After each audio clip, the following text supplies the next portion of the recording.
What up, dudes, from beautiful Cabo Rojo, Puerto Rico.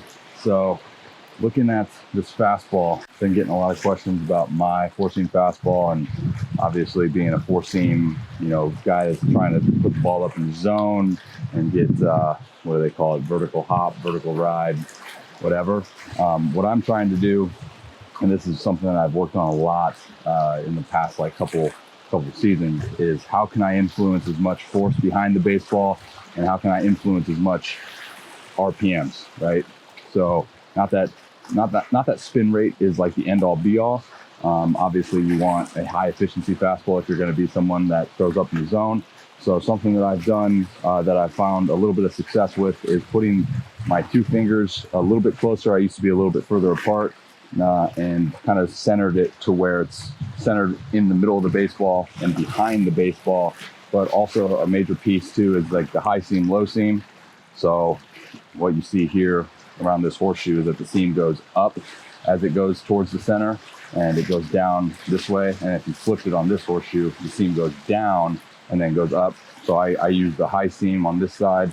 So my middle finger, being a little bit longer than my index, will put right on that high seam, and then my index will then go place right on that low seam.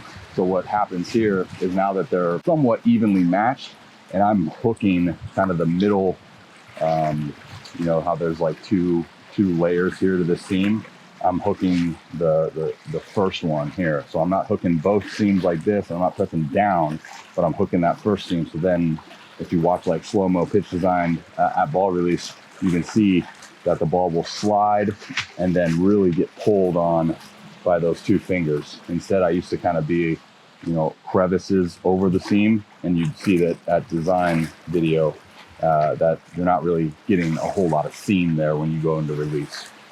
So I like to either go under it or feel that I can like hook that first layer with both fingers. And for me, I'm trying to feel that like my finger pressure is even, like 50-50 with both fingers. Because sometimes, in a game, things speed up, and I'll maybe get a little bit over anxious or overexcited and press down a little bit too hard on one finger.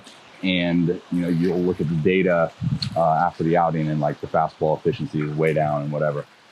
So that's kind of where I'm at now with my fastball.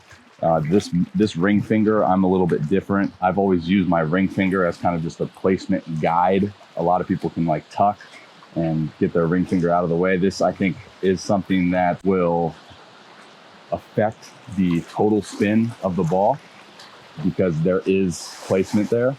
And ideally you would want, as much force behind like the center of the baseball. And for the thumb, a lot of people ask questions about the thumb. For me, I'm in the middle. So like my two fingers are here, my thumb is going to be somewhat in the middle of those two fingers.